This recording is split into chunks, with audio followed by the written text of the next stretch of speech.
Welcome back, guys, to the channel. I'm Jake ELLENBOGEN, and today we'll be talking about the Baltimore Ravens. Finally, we are talking about the Baltimore Ravens 2021 preview. It did take a while to do this video, just a lot going on, but we got it out, and then after this will be the Buffalo Bills. If you like what you hear, be sure to subscribe, leave a comment, and a like if you like the video. So let's move on. Let's talk about this team. This team is scary. Let's be real here. This is a stacked team. This is a team that has a lot of depth, a lot of potential, and a lot of talent. And when you look, John Harbaugh, obviously somebody that's already won a Super Bowl, been there, done that, signed long-term by the Ravens within the last few years. There's a reason for it. The Ravens are a consistent winner, and John Harbaugh is somebody that I feel very comfortable with. If I were to start a team, that's one of the best coaches in all of football. He has a coaching staff that's very good, offensive coordinator in Greg Roman that's put together a pretty nice game plan since Lamar Jackson has entered the league, and then defensive coordinator Wink, aka Don Martindale, who has really done a nice job with that 3-4 defense.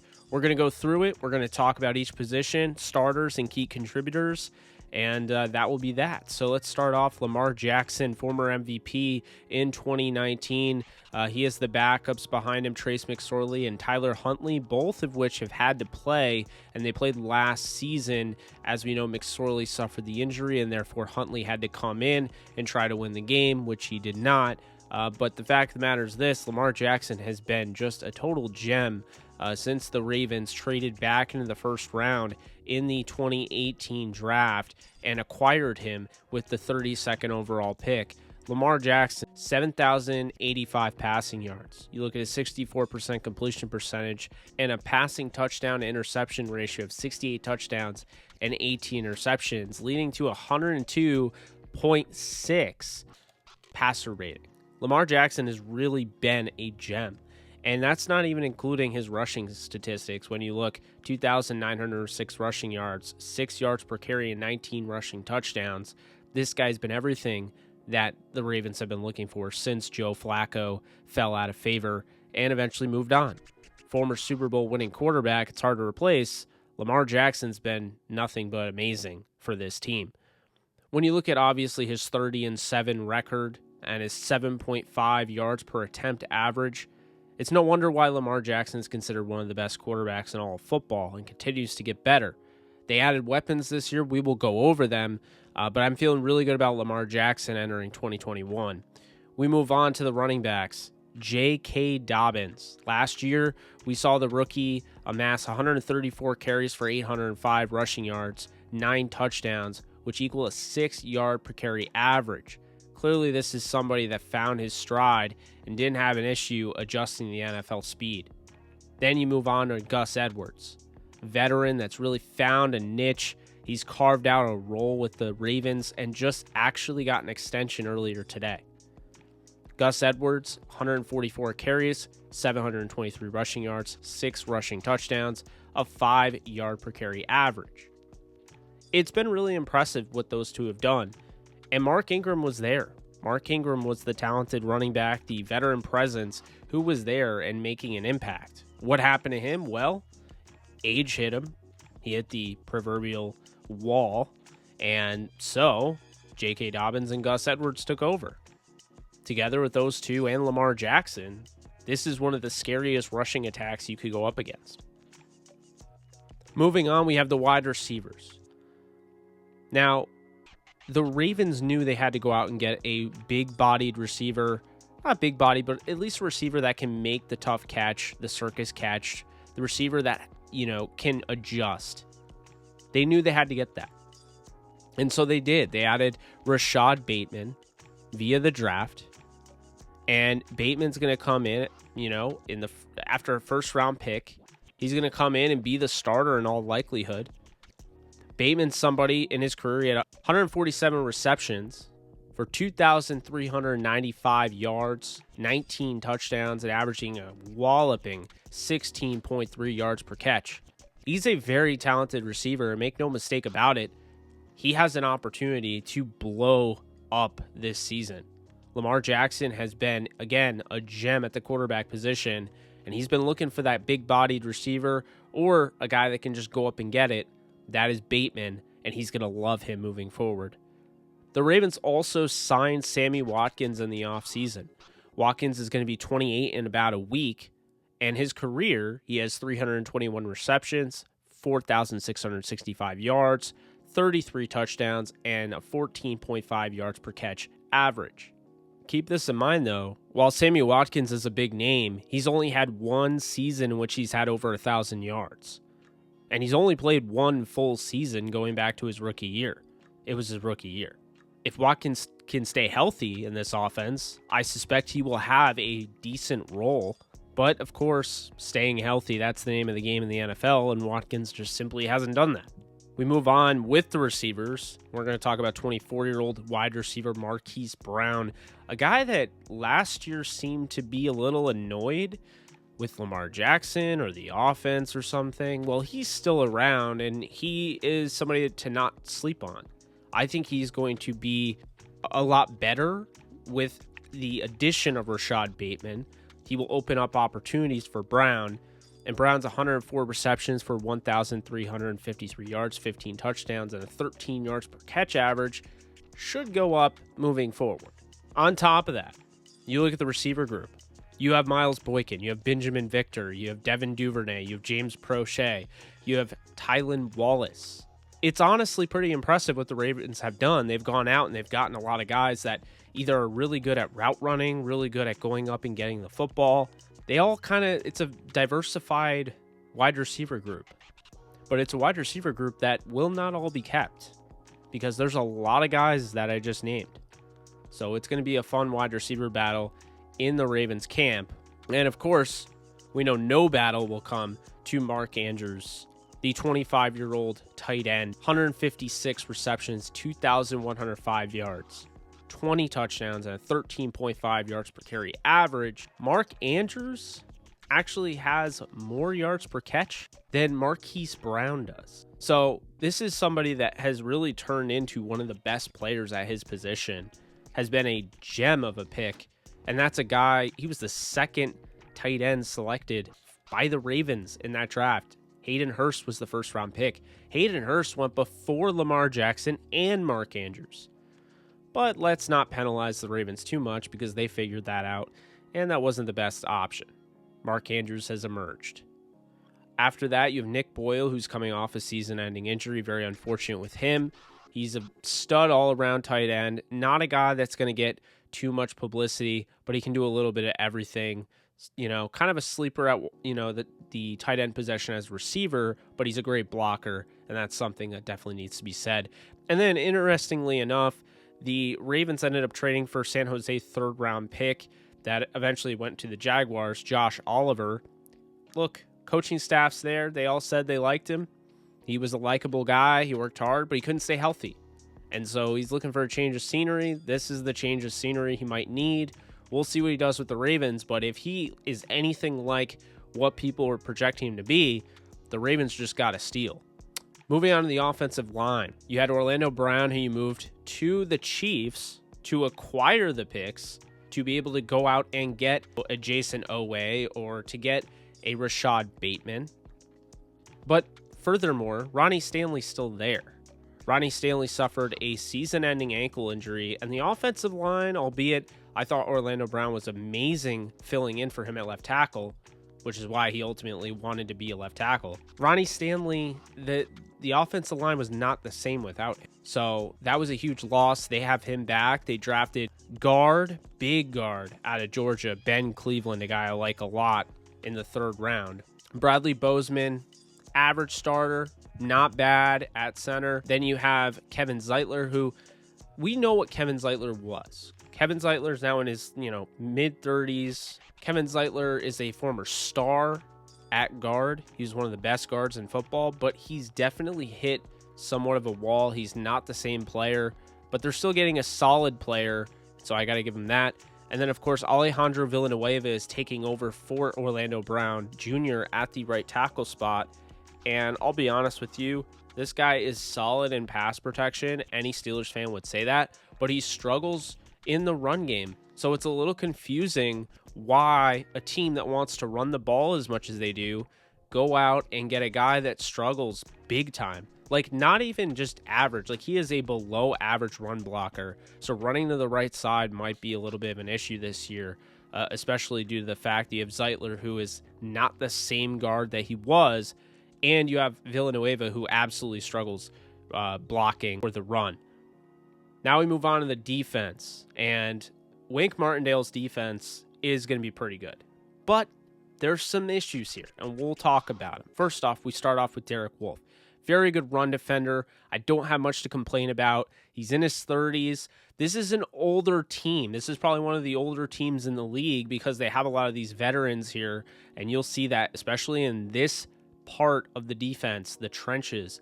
Derek Wolfe is in his 30s. Brandon Williams just hit 32, and he's a solid veteran that can add that big plugger in the middle, the gap plugger in the middle, obviously being a nose tackle. But he is exiting his prime, and that's something that needs to be said. Then you look at Calais Campbell, who has already exited his prime. He's starting to fall off a little bit. Whether people realize it or not, he's still good, but he's going to turn 35 when the season starts. So that's somebody that you want to look forward to potentially replacing with, somebody that you drafted in Justin Matabuki, who's a third-round pick last season. That is definitely a guy to keep in mind. But let's be real here. If Calais Campbell were to fall off in a big way this year, I would not be shocked. 35, it's not like everybody can play at that high level when they hit age. Father time always prevails. But on top of that, you have Pernell McPhee, who was second last year in pressures. I know he's a little older because he was on the Super Bowl team. McPhee, to me, is a solid player. I mean, he's not somebody that I would be advocating for if I was looking for him on my team, but he's already on the Ravens. He had production last season. You did let Matt Judon go, so you have to replace that production. There's a lot of sacks that just simply won't be replaced, and that's why they drafted a guy like Jason Owe in the first round, and it makes a lot of sense doing so. But with that said, McPhee, I think, again, he's going to offer you probably around 30 to 40 pressures this season, which is not bad. But not having a premier guy, always going to have to emerge, or Tyus Bowser is going to have to emerge, or Jalen Ferguson, or somebody along those lines. Biggest issue with Ferguson is that while he was a sack master in college, he's really struggled to find his footing in the NFL, and I think that's something that is very quick to notice. You can notice that very quickly. Dalen Hayes out of Notre Dame is somebody they like. I don't know how much of a role Dalen Hayes will have. He might be able to beat out Jalen Ferguson for the backup job, but we will see. And then you have Patrick Queen with LJ Fort. Queen's going to start. LJ Fort's a really good backup linebacker here. I think he's a starting quality linebacker. When you look at last year, thought he played very well. Patrick Queen struggled. He was great in fantasy. If you have IDP, he was great in fantasy. But don't let that fool you. On tape, he struggled, okay? He missed tackles. He led the team with 24 missed tackles, and that's no joke. He's got a long way to go, but he's got a ton of potential, and that's why he was the 7th overall player on my board in the 2020 draft. I don't give up on guys like that. He struggled, but the Ravens aren't going to give up on him, and this is somebody, he's going to emerge. As long as things work out, he can emerge into one of the best linebackers in football, so I'm sticking with him there. Malik Harrison's an interesting one. Only played 300 snaps last year. Didn't get a chance to really start the way for a guy like Ford or a guy like Patrick Queen did. But he is an interesting player, and this is a very important season for Malik Harrison. This is an opportunity to really make yourself known, and if he doesn't fit the bill, I'm going to be honest with you, the Ravens don't have many needs. Wouldn't be surprised if next year they draft the top linebacker and just call it a day. So this is going to be his opportunity to get that role. He was a 3rd-round pick last year. They double-dipped on linebackers, as you guys know. Queen in the 1st round, Malik Harrison out of Ohio State in the 3rd, so you have to keep that in mind. And then Tyus Bowser, Jason Owe. I don't know who's going to start for sure. I think it's going to be Bowser. I think they'll bring Owe, in somewhat, kind of slow, get him going. But Tyus Bowser, he was brought back. He's been relatively disappointing thus far. This was somebody coming out of Houston I had really high hopes for. Loved the versatility. Was kind of similar to a Hassan Reddick in a sense, but hasn't really lived up to the potential in my opinion. And they have Jason Owe, who could take over as the season goes on, and I actually expect him to, but we will see there. Marlon Humphrey and Jimmy Smith at cornerback. For the first spot, you have Humphrey. He's one of the best corners in the game. I think really when you look at the top corners in football, Marlon Humphrey is right near the top. He may not be Jalen Ramsey or Jair Alexander, but he's a step below that. And to me, that's something special there. They also added Marcus Peters, of course. They have Anthony Averett. When you look at what Peters has done, obviously he's found a home with the Ravens. He got that extension. Things are looking good. He still 100% needs to get better as a tackler. He is a liability as a tackler. Let's call it like it is. You know, he had 15 missed tackles last season. I understand he doesn't really try, but that's not good enough for me. I feel like he really needs to get his head, put his head in the fan and go out and make that play. He makes a lot of those career decisions, and I'm a Marcus Peters fan, and I appreciate what he did with the Rams as a fan, but let's call it like it is. He is a horrible tackler. Now, Averett's an interesting one, and I thought he was, he's still a good young corner, but he's trapped because he's behind Jimmy Smith, he's behind Marlon Humphrey, obviously, he's behind Marcus Peters, and that is rough, but he's also behind Tavon Young as well, who's coming back, who hasn't played since, well, he played a little bit in 2020, but got hurt in 2019, so realistically, he hasn't fully played since 2018. This is still a guy they like at 27 years old, and rightfully so. Very good tackler. He's feisty. Exactly what you want as your nickel corner. They also added Sean Wade, a guy that I'm looking at in the nickel/safety spot. Sean Wade has all the potential in the world and tested very, very, very well. If they stick with him and stop worrying about all the memes and everything that went on because he got abused in the college football playoff, there's a chance this guy could develop into something. But here's the thing, when you have guys like Peters and Averett and Iman Marshall, who I didn't even mention out of USC, and Marlon Humphrey and Jimmy Smith and Tavon Young, it's hard to get in there. So, to me, I look at that pick of Sean Wade. That was more of a luxury pick. That was more of a depth pick. I don't know if they necessarily needed him. To be honest, I don't think they did. So this might be a little hard for him to crack a spot, but he's a name to mention. And then, of course, the safety position. You look at a guy like Deshaun Elliott, who really came into his own last year. You still see signs. He's a 6th-round pick out of Texas in the 2018 draft, and this is exactly what you want to see, a 6th-round pick emerging as a starter. But the fact of the matter is this. He's a young gun. He's solid. He's getting better each year.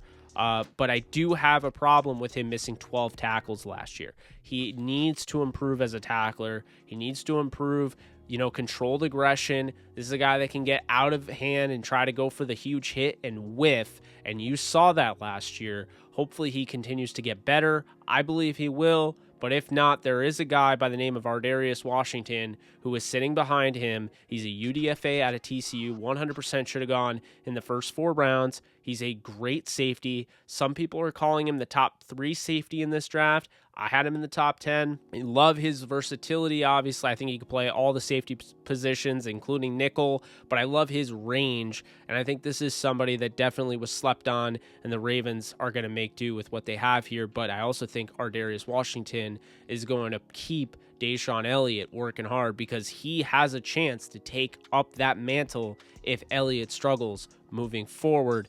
And then lastly here, Chuck Clark is a guy I just respect a ton. I think he's extremely underrated. He's always underrated. He's always been that way. Great tackler. He's good in run support and solid in coverage. I mean, this is one of the best tackling safeties in the book.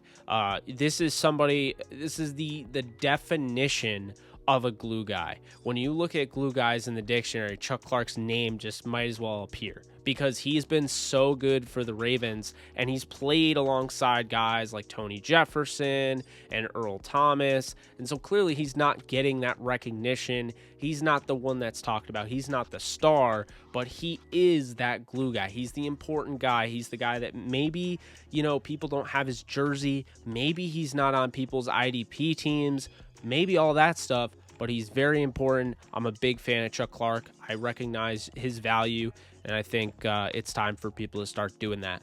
But that's going to be it. I think the Ravens are a great football team. I think they're a Super Bowl contender. Lamar Jackson is going to keep this team going and going and going.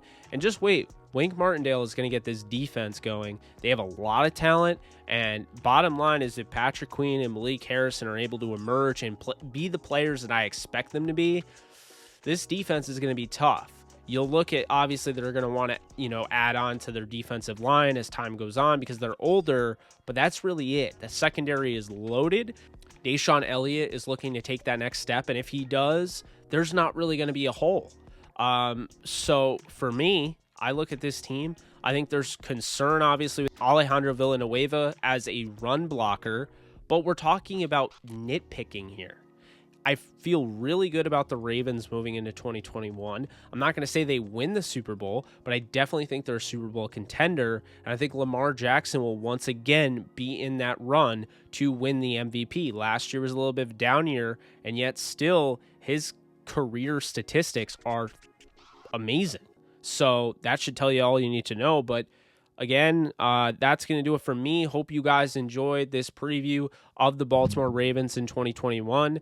I will be back soon with a Buffalo Bills preview for 2021. That will be fun. That's a team that came that close to going to a Super Bowl. They just were one game away. We'll see if they can get over the hump, but I'm a big fan of their team, and, you know, excited to dive into their team a little bit. But thanks again, guys, and you guys take care.